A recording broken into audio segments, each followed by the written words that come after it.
নমস্কাৰ বন্ধু বান্ধৱীসকল, মই তপন হাজৰিকাই আপোনালোক সকলোকে আসাম কম্পিটিটিভ এক্সাম চেনেলটোলৈ স্বাগতম জনাইছোঁ। আজি আমি ডিছকাছ কৰিম আসাম পুলিচৰ এছআই লিক পেপাৰখন। এছআই পৰীক্ষাটোত কি কি ৰিজনিঙৰ সমস্যা আহিছিলে, কি প্ৰব্লেম আহিছিলে, কুৱেশ্যন আহিছিলে, তাৰ ওপৰত আমি এটা ডিছকাছ কৰিম। এতিয়া আমাৰ প্ৰথমটো প্ৰশ্নলৈ প্ৰথমটো সমস্যা আমাক কি দিয়া আছে চাওক। এইটো দিয়া আছে কোডিং ডিকোডিঙৰ পৰা। ইয়াত ব্লু স্কাইৰ কি দিয়া আছে, এটা কোডিং দিয়া আছে। বাইচাইকেল ৰেচৰ এটা কোডিং দিয়া আছে। ব্লু বাইচাইকেলৰ এটা কোডিং দিয়া আছে। এতিয়া আমাক উলিয়াব দিছে ৰেচ কাৰৰ কোডিংটো কি হ'ব, ৰেচ কাৰক আমি কিদৰে কোড কৰিম। এতিয়া চাওক, আমি যেতিয়া এনেকুৱা সমস্যাবিলাক সমাধান কৰিবলৈ দিয়ে তেতিয়া আমি চাম এই ৰেচ কাৰটো ইয়াত ক'ত আছে। ৰেচ কাৰটো আমি দেখিলোঁ যে কাৰটো নাই, ৰেচটো ক'ত আছে, ইয়াত এই ৰেচটো আছে। গতিকে ৰেচটো যদি দুবাৰ থাকিলেহেঁতেন তাক আমি কমন লৈ ইয়াৰ মিনিংটো উলিয়াই ল'ব পাৰিলোঁহেঁতেন, ইয়াৰ কোডটো আমি উলিয়াই ল'ব পাৰিলোঁহেঁতেন। কিন্তু যিহেতু ৰেচটো এবাৰেই আছে গতিকে আমি চাম এই বাইচাইকেলটোৰ মিনিংটো উলিয়াব পাৰোঁ নেকি। কাৰণ ইয়াতে বাইচাইকেল আৰু ৰেচৰ মিনিংটো দিয়া আছে। যদি বাইচাইকেলৰ মিনিংটো আমি গম পাই যাওঁ তেতিয়া আমি ৰেচৰ মিনিংটো উলিয়াব পাৰিম। যিহেতু বাইচাইকেলটো ইয়াতো দিয়া আছে, ইয়াতো দিয়া আছে, এই দুইটাতে কমন আছে। আৰু ইয়াত কি কমন আছে আমি চাওঁ, এই উইলক'টো কমন আছে, উইলক'টো কমন আছে। গতিকে আমি গম পালোঁ যে বাইচাইকেলৰ কোডিং কি বুলি কৰা আছে, উইলক' বুলি কৰা আছে। অৰ্থাৎ ৰেচৰ কোডটো হ'ব স্পাডি। গতিকে স্পাডি হ'ব ৰেচৰ কোড। এতিয়া আৰু এটা কথা চাওক, বাইচাইকেলটো ইয়াত প্ৰথমতে আছে কাৰণে উইলক'টো আমাক প্ৰথমে দিয়া আছে, আৰু ইয়াত বাইচাইকেলটো পিছত আছে কাৰণে ইয়াত আমাৰ উইলক'টো পিছত দিয়া আছে। গতিকে ৰেচটো প্ৰথমতে আছে, আমি স্পাডিটো প্ৰথমতে ক'ত আছে চাওঁ। তো আমি গম পালোঁ দুটা অপশ্যনত আমাক কি দিয়া আছে, স্পাডি দিয়া আছে। এতিয়া কোনটো এনচাৰ শুদ্ধ হ'ব, যিহেতু আমি কাৰৰ মিনিংটো নাজানো কিদৰে সমাধান কৰিম। এতিয়া চাওক, ইয়াত কি দিয়া আছে, উইলক' দিয়া আছে। আমি এতিয়া উইলক' মিনিংটো ইতিমধ্যে আমি গম পাইছোঁ বাইচাইকেল বুলি। গতিকে ইয়াৰ মিনিংটো হৈ যাব কি, ৰেচ বাইচাইকেল। গতিকে এইটো শুদ্ধ নহয়, এইটো ভুল। গতিকে এই স্পাডি ভুলটোৱে হ'ব শুদ্ধ অপশ্যন। এতিয়া আমি দ্বিতীয়টো প্ৰশ্নলৈ। আমাক দিয়া আছে মাউচটো যদি PRUQCৰে কোড কৰা হয়, শ্বিফ্টটো কিদৰে কোড কৰিম। এতিয়া আমি এটা এটা চাই যাওঁ। আমাৰ প্ৰথম কি দিয়া আছে, M2। গতিকে M2ৰ লগত কি কৰা আছে চাওঁ, এমৰ পৰা P কৰা হৈছে। আমি দেখিলোঁ এমৰ পৰা কি কৰা হৈছে, P কৰা হৈছে। গতিকে কি হৈছে, +3 কৰা হৈছে। এমৰ পৰা +3 কৰা হৈছে। ঠিক তেনেদৰে আমি Sটো কি কৰি দিম, কি কৰি দিম, 3 কৰি দিম। Sটো আছে, এইটো 3 কৰি দিলে হ'ব V। গতিকে S+3টো হৈ গ'লে V হ'ব। ইয়াৰ পিছত চাওক, Oটো কি কৰা হৈছে, R কৰা হৈছে। আমি Oটো দেখিলোঁ, এইটো কি কৰা হৈছে, R কৰা হৈছে। এইটো কি কৰা হৈছে, +3 কৰা হৈছে। গতিকে আমি Hৰ লগতো কি কৰিম, H+ কি কৰিম, 3 কৰি দিম। H+3 কৰিলে কি হ'ব, K হ'ব। K। ইয়াৰ পিছত চাওক, Uটো কি ইউৱে ৰখা হৈছে। গতিকে আমি কি কৰিম, আইটো আই ৰাখি দিম। ইয়াৰ নেক্সটটো চাওক, ইয়াত কি কৰা আছে, Sটো কিউ কৰা হৈছে। Sটো কি কৰা হৈছে, Sটো কিউ কৰা হৈছে। গতিকে ভালদৰে চাওক, ইয়াত ডিক্ৰেছ হৈছে, কমি গৈছে, মাইনাছ হৈছে। S-2 = কিউ হৈছে। গতিকে আমি F-2 কৰিম। F- আমি কি কৰিম, 2 কৰিম। F-2 কৰিলে আমি কিমান পাম, D পাম। এতিয়া আমি এইকণলৈকে সমাধান কৰিলে এনচাৰটো পাওঁ নেকি চাই লওঁ। VKID আছে, VKID। এইটো অপশ্যন আমাৰ শুদ্ধ হৈ যাব, VKID। আৰু পিছৰকণ নকৰিলেও হৈ যাব। আপোনালোকে এইদৰে কৰি সমাধান কৰি চাব পাৰে, কিন্তু আমি ইমানখিনি সমাধান কৰিলে ইয়াৰ এনচাৰটো পাই যাম। এতিয়া আমি তৃতীয়টো প্ৰশ্নলৈ। তৃতীয় প্ৰশ্নটো আমাৰ কোডিং ডিকোডিঙৰ পৰা দিয়া হৈছে। এইটো সমস্যা ইমান কঠিন নহয়। আমাক দিয়া আছে ABCD = 24। গতিকে অকণমান ভালদৰে আপোনালোকে চালেই গম পাব, বুজি পাব যে ইয়াত কি কৰা আছে। Aৰ যিটো আমাৰ মান 1, Bৰ মান 2, Cৰ মান 3, Dৰ মান 4 দিয়া আছে, আৰু সিহঁতক কি কৰা হৈছে, পূৰণ কৰা হৈছে। 1 × 2 × 3 × 4 = 24। ঠিক তেনেদৰে D × E কৰিলে আমি কিমান পাম,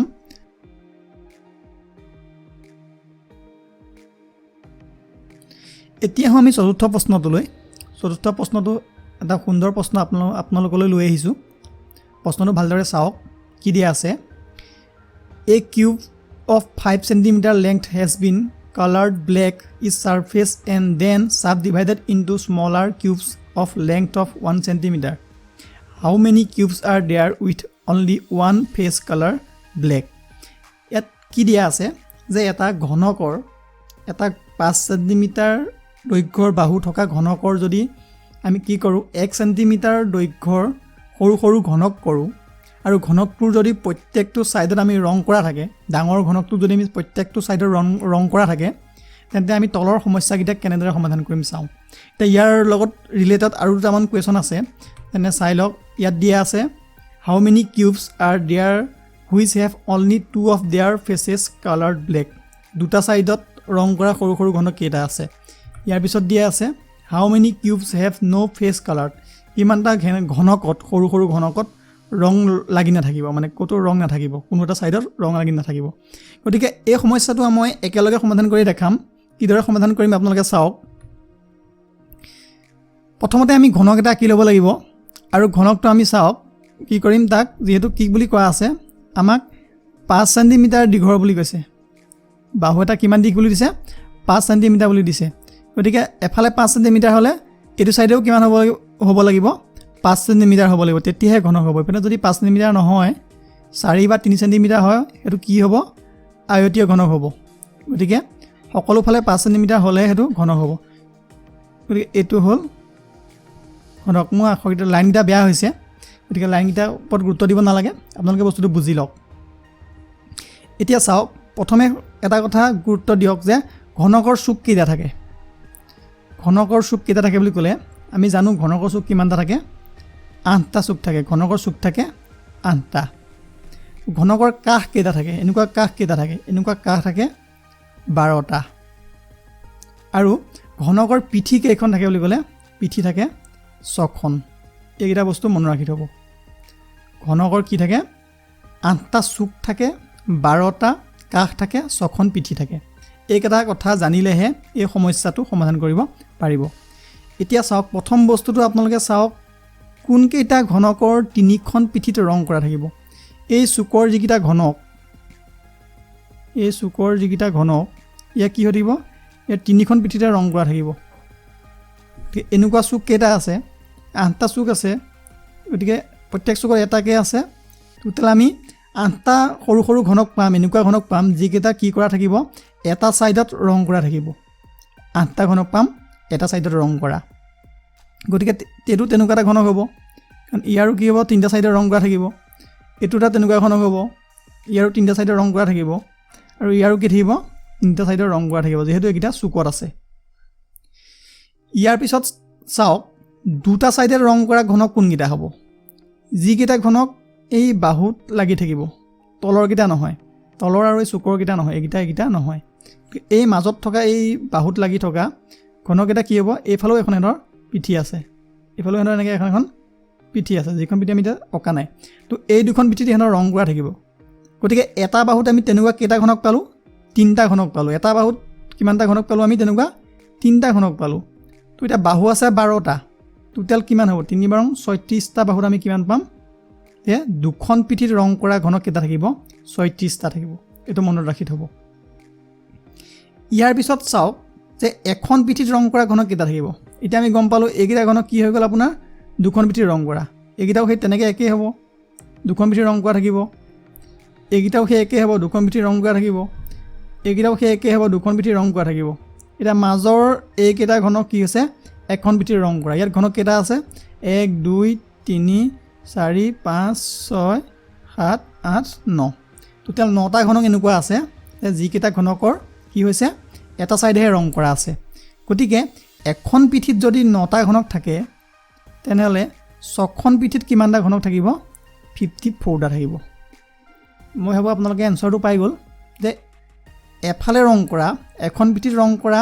ঘনক কিমানটা থাকিব বুলি ক'লে কিমানটা থাকিব 54টা ঘনক থাকিব এতিয়া চাওক কালাৰ নকৰা মানে ৰং নলগা এখন পিঠিটো ৰং নথকা ঘনক কেইটা থাকিব বুলি ক'লে এতিয়া আপোনালোকে কি কৰিব পাৰে ৰং লগা ঘনককেইটা গোটেইকেইটা যোগ কৰি ল'ব পাৰে 8টা 36টা 54টা তাৰপিছত 5q কৰি পেলাই তাৰ পৰা মাইনাছ কৰি দিলে এইকেইটা এনসাৰটো ওলাই যাব কিন্তু ইয়াৰ এটা সূত্ৰ আছে ইয়াৰ সূত্ৰটো হ'ল n-2q n-2q মানে n টো হ'ল বাহু আমাক কিমান দিয়া আছে বাহুটো 5 সেন্টিমিটাৰ দিয়া আছে ইয়াক মাইনাছ আমি 2 কৰিলোঁ ওপৰত q থাকিলে ইয়াৰ পিছত আমাৰ 3q হ'ল 3q মানে কিমান হ'ব 27 মানে 27টা এনেকুৱা ঘনক থাকিব যিকেইটা ঘনক এখন পিঠিটো কি নাথাকিব ৰং লাগি নাথাকিব আপোনালোকে নিজে এবাৰ ইমাজিন কৰি চাওক যে বাহিৰৰ ফালৰ পৰা কি আছে এটা ঘনকত ৰং কৰা আছে গতিকে ভিতৰত সোমাই থকা ঘনক যিটো 3 সেন্টিমিটাৰৰ ঘনক সেই ঘনকটোতে ৰং লাগি থকা নাই গতিকে সেই ঘনকটোৱে হ'ব কি একা পিঠিটো ৰং লাগি নথকা ঘনক তাত সৰু সৰু ঘনক কিমানটা থাকিব 27টা থাকিব 1 সেন্টিমিটাৰ কিউ গতিকে ইয়াৰ এনসাৰ কেইটা পাই গ'ল 4টা প্ৰশ্ন আহিব পাৰে তাত 3টা প্ৰশ্নই আছিলে তাত এই তিনিখন পিঠিত কেইটা ঘনকৰ ৰং লাগি থাকিব সেইটো প্ৰশ্ন আমাক দিয়া হোৱা নাই কিন্তু আপোনালোকে আহিব পাৰে চুকত থকা ঘনক কেইটা পিঠি তিনিখনত ৰং লাগি থাকিব সেইটো মনত ৰাখিব ইয়াৰ পিছত আহোঁ পঞ্চমটো প্ৰশ্নলৈ আমাক দিশৰ এটা প্ৰশ্ন দিয়া আছে প্ৰশ্নটোত দিয়া আছে কি Rabi walks 8 kilometre north east and then 6 kilometre south east আমাক দিয়া আছে কি ৰবিয়ে কি কৰিছে মই এইটো এটা লৈ আহিছোঁ আপোনালোকে আঁকি ল'ব যে নৰ্থ ইষ্টত কি কৰিছে 8 কিলোমিটাৰ গৈছে এইটো হ'ল নৰ্থ এইটো হ'ল ইষ্ট গতিকে নৰ্থ ইষ্টৰ দিশটো হ'ব এইটো গতিকে এইটো দিশত কি কৰিছে 8 কিলোমিটাৰ গ'ল ধৰি লওক ইমানলৈকে হ'ল 8 কিলোমিটাৰ হ'ল বুলি আমি ধৰি ল'লোঁ ইমানলৈকে 8 কিলোমিটাৰ হ'ল বুলি আমি ধৰি ল'লোঁ এতিয়া আমাক কৈছে যে এইটো বিন্দুৰ পৰা কি কৰিলে 6 কিলোমিটাৰ সাউথ ইষ্টত গ'ল এতিয়া সাউথ ইষ্টৰ দিশটো চাওক সাউথ ইষ্টৰ দিশটো হ'ল এইটো গতিকে সি এইটো বিন্দুৰ পৰা এইটো দিশত আহিলে কেনেকৈ আহিব এনেকৈ আহিব এইটো আহিলে 6 কিলোমিটাৰ বুলি আমি ধৰি ল'লোঁ তো এতিয়া আমাক সুধিছে এই প্ৰথম বিন্দুৰ পৰা ষ্টাৰ্টিং পইণ্টটোৰ পৰা ইয়াৰ দূৰত্বটো কিমান হ'ব গতিকে এইটো এটা সমকোণী ত্ৰিভুজ হৈ গ'ল এইটো 90 ডিগ্ৰী হৈ গ'ল সমকোণী ত্ৰিভুজ ইয়াৰ আমাৰ উচ্চতা দিয়া আছে ভূমি দিয়া আছে কৰ্ণডাল উলিয়াব লাগে পাইথাগোৰাছৰ উপপাদ্য যদি জানে সহজে সমাধান কৰিব পাৰিব আৰু দিশৰ এনেকুৱা সমস্যাবিলাক সমাধান কৰিবলৈ পাইথাগোৰাছৰ উপপাদ্যটো জানিব লাগে মানে a square = b square plus c square হয় মানে a √b square plus c square হয় গতিকে আমি এইটো সূত্ৰত আমি বহাই দিম আমাক এতিয়া এইটো লাগে ধৰি লওক আমাক কৰ্ণডাল লাগে গতিকে আমি b মানে ধৰি লওক 8 c মানে ধৰি লওক 6 এতিয়া আমাৰ কিমান হ'ল হ'ব 64 প্লাছ 36 = 100ৰ √ওভাৰ কৰিলে আমি কিমান √ওভাৰডাল আঁতৰাই দিলে পাম 3 10 100ৰ বৰ্গমূল 10 এতিয়া এনসাৰটো হ'ব 10 কিলোমিটাৰ ডি এনসাৰ ডি এতিয়া হওঁ আমাৰ শেষৰটো প্ৰশ্নলৈ শেষৰ প্ৰশ্নটো আমাৰ তেজৰ সম্পৰ্কৰ এটা প্ৰশ্ন দিছে আমাক দিছে a is the brother of b আমাক কি দিছে a b কি হ'ব ব্ৰাদাৰ হ'ব মানে a পুৰুষ হ'ব b পুৰুষ নে মহিলা আমি নাজানো ইয়াৰ পিছত দিছে b is the married to c b কি কৰিছে b এ c ক বিয়া পাতিলে b কোনজন পুৰুষ আমি নাজানো b এতিয়া পুৰুষে নে c এ পুৰুষ আমি নাজানো নে c এ মহিলা নে b এ মহিলা আমি নাজানো ইয়াৰ পিছত দিছে if c is the father of k c কি বুলি দিলে আমাক k এৰ বাপেক বুলি দি দিলে এতিয়া k এৰ বাপেক বুলি দি দিয়া লাগে এজন পুৰুষ হৈ গ'ল পুৰুষে বিয়া পতা এগৰাকী মহিলা হৈ গ'ল এতিয়া দিছে how is b related to k এতিয়া b k এৰ কি হ'ব b k এৰ বাপেক হ'ল c আমি এইটো সম্পৰ্কৰ পৰা গম পালোঁ যে k এৰ বাপেক হ'ল c গতিকে c ৰ পত্নীগৰাকী অৰ্থাৎ b k এৰ কি হ'ব মাক হ'ব অপশ্যন এ সৰ্বশেষত সকলোলৈ ধন্যবাদ জনাই আজিলৈ ইমানতে সামৰিছোঁ